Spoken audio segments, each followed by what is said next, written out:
It's the Music Stupid again. 5 records that I want to share with you from my collection, just about the music. There you go. I want to start out with this record called the Whitey Album by Ciccone or Ciccone, depending on your Italian pronunciation. Ciccone Youth. This was a side project, a one-off album-wise. I believe they started out with a single a couple years earlier in 86, 87 by the band Sonic Youth, the industrial noise, experimental electronic band. And they joined forces with a few other members, a member from Dinosaur Jr. and the Firemen, I believe. And this goes along the lines of Sonic Youth, but takes a different direction. They used a lot of sampling and loops and some dance tracks, actually. So it really starts out very an industrial, almost like if you know the soundtrack of David Lynch and like Elephant Man, of these industrial noise things. And you just got the ambient sound that starts this out. But every once in a while, it'll pop in with some semi-commercially viable music. They do a cover of "Addicted to Love," the Robert Palmer song that Kim Gordon sings. It's recognizable, but not exactly. There's some other dance loops, very influenced by what was going on in the 80s and early 90s. And of course, if you know the name Ciccone, that is Madonna's true name. So very influenced by the dance scene that was happening in New York at the time. And apparently Sonic Youth were really open to that. I mean, way back, Madonna was in some kind of post-punk or neo-punk bands way before she started on in the dance scene, the Material Girl and the Virgin and all that. And it's a cool album. It's, again, not for everyone. It came out right before Goo. So Goo was 90, I believe, and this is 89. And after Daydream, the Gerhardt artist cover, what's his name? Blanking out here. What's interesting about this too, artwork-wise, obviously, if you look back, that's actually Madonna. And it's a Xerox of a close-up of Madonna. And they did get permission. They had mutual friends, apparently, and Madonna's sister worked in the art department of Warner Brothers, and they reached out, and Madonna was cool with it. So, I mean, it's good to ask as an artist, as someone who represents artists, if you want to sample or you want to take imagery, ask the creator and the rights holder. And sometimes it's free and sometimes it's not. That's the way it goes. And that's the way it should be. Respect an artist's rights like this. And of course, I know the whole guerrilla art scene and everything else, but when you put something out commercially, that's what you should do. Anyway, it's an interesting album. It works sometimes. Some parts of it work better than others, but it's Ciccone Youth, Sonic Youth. If you're into Sonic Youth, you'll like this album. In a way, it's a bit of a riff on everything at the time, but coming in from 1989, Ciccone Youth, the Whitey Album. You know his songs. You know his books if you've had children in the last 30 years or so. Do you know his music? Or at least do you know him doing his music and his songwriting? And that is Freakin' at the Freakers Ball by Shel Silverstein. This is his Columbia album from 1972, so now it's 51 years old. My original copy, look how pristine that is. Should I put this through the Humming Guru? We shall see. Columbia Records, the usual cover you all know, label you all know, from 1972. So, Light in the Attic, the children's book, and a series of amazing books. Now, he lived for a long time in Sausalito, California, right across the Golden Gate Bridge. The songs you know, A Boy Named Sue, Johnny Cash. Cover of the Rolling Stone, Sylvia's Mother by Dr. Hook and the Medicine Ball, Dr. Hook. An amazing songwriter. He has a really kind of gravelly, low, kind of throaty voice when he sings some of his own songs.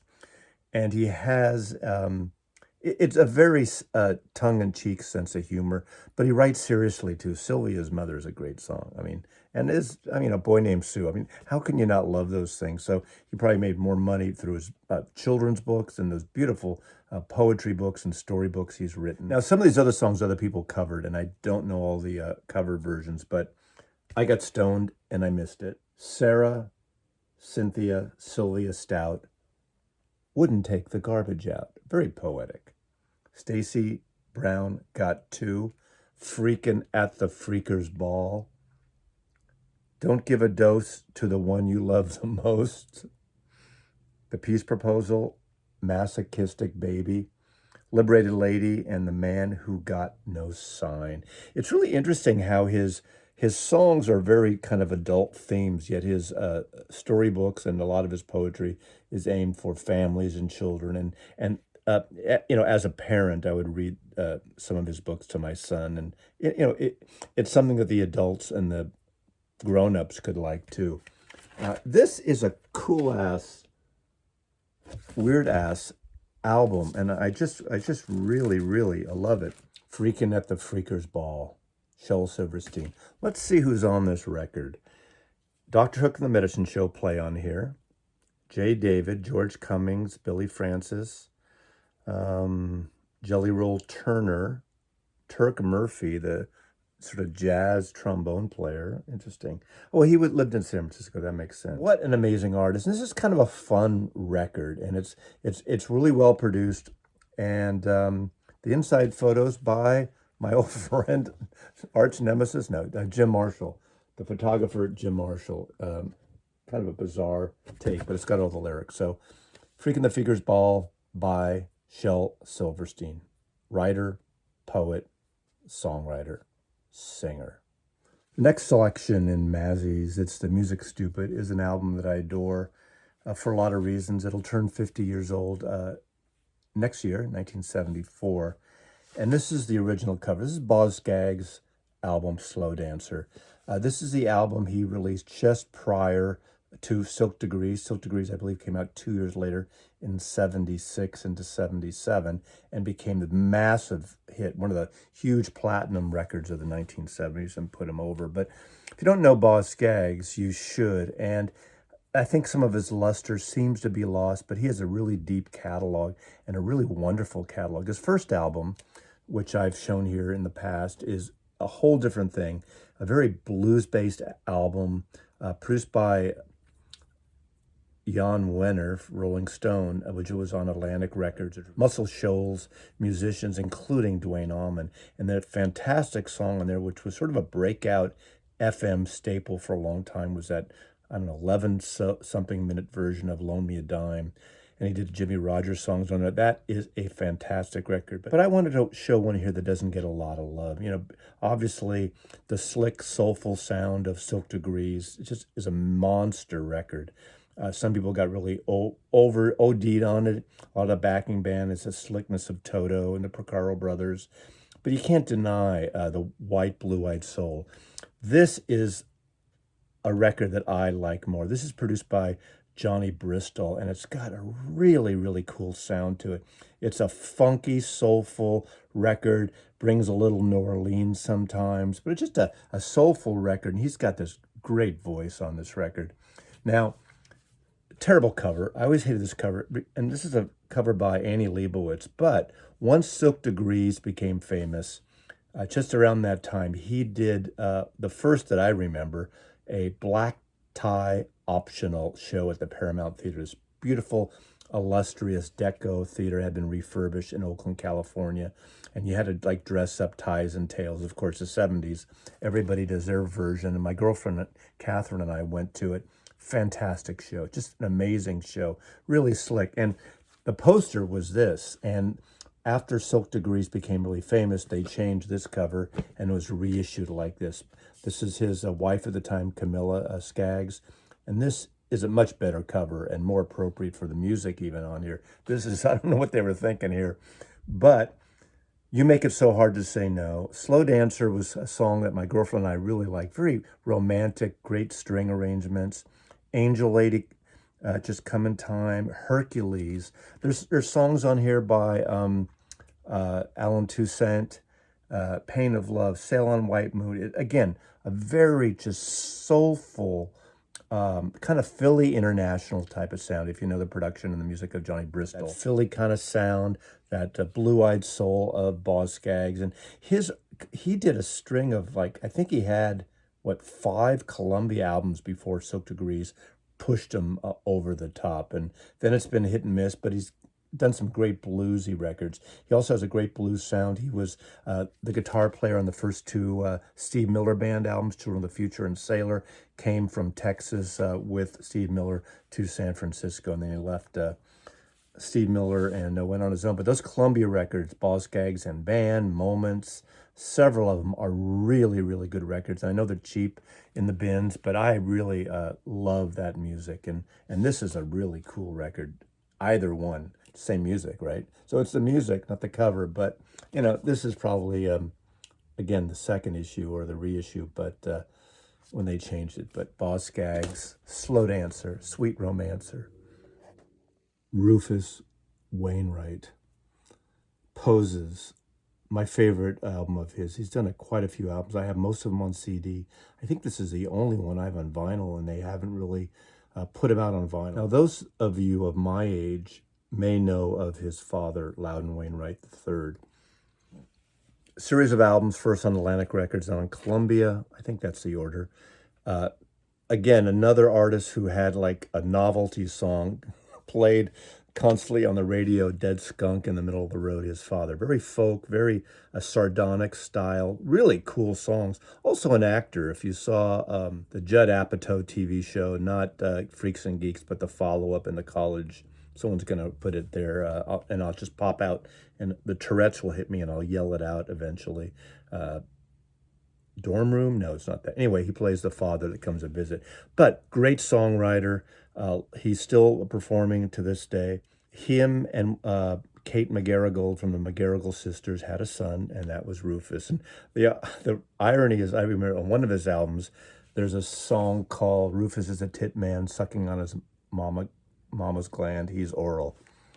No comment there. But anyway, Rufus Wainwright has done some amazing sounds. He's got this kind of tenor that it's really unique, and I think it's really beautiful. He actually did a thing where he recreated, and I don't have it on any format. I don't know if it was on vinyl, but he did a thing, I think at Carnegie Hall, where he recreates Judy Garland at Carnegie Hall, dressed up as Judy Garland. And he's done some operatic music. And anyway, that's the whole thing about Rufus Wainwright, son of Kate McGarrigle and Loudon Wainwright III, whose father, Loudon Wainwright II, was the editor of Life magazine all through the 60s into the 70s. God, I'm pontificating this whole story here.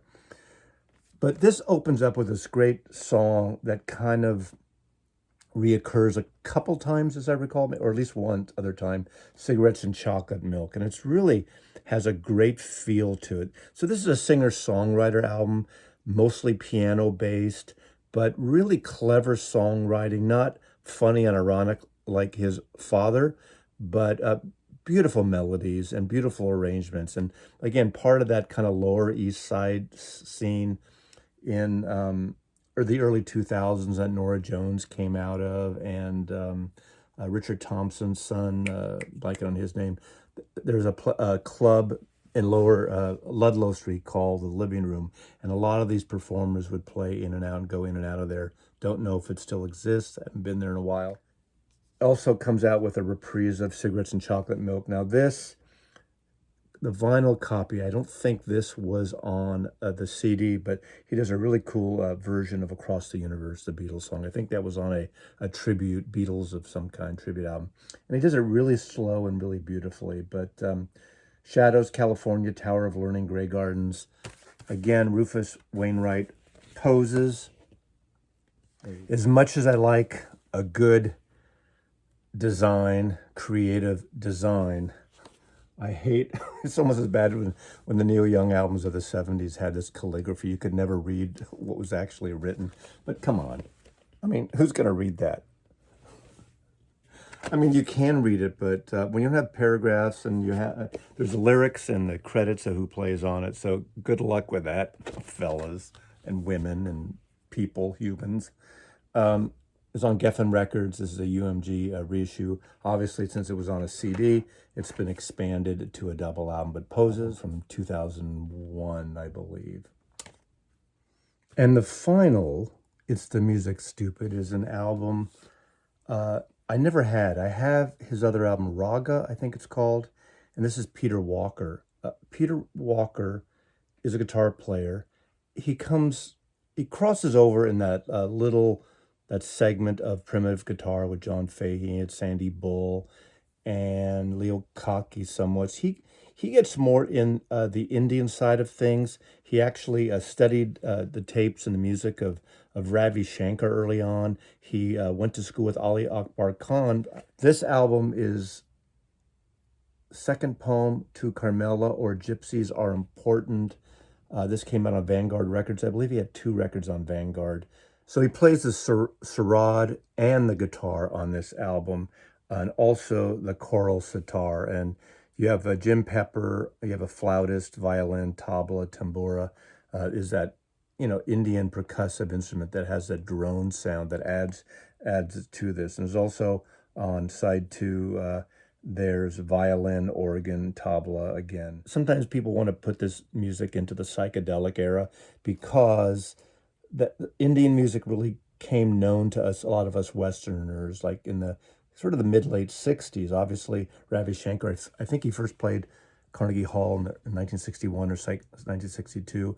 I saw Ravi Shankar 3 or 4 times, once on his own, and of course, George Harrison concert, and he wrote the piece at the concert for George. He didn't conduct. Anushka, his daughter, did, but very influential. That was, these Western artists were crossing over into Eastern music, and with the guitar and the sitar, and of course, Beatles with George Harrison introduced me to the sitar music. But a lot of musicians like Peter Walker were on board with that way before George Harrison and the Beatles. But I didn't really hear this record or his music until the 1970s when I worked in my record store experience. But this is lovely stuff, and I highly recommend checking out Peter Walker. Any of those guitar players that use multi-instruments and did various tunings and primitive tunings and open tunings. And again, I said them all early on this, but check them out. So Peter Walker, Light in the Attic reissue, originally on Vanguard Records. It's the Music Stupid, 5 great records. I think there must be one here that you might be into, but I think this is a good variety of tunes. So take care, Mazzy loves you.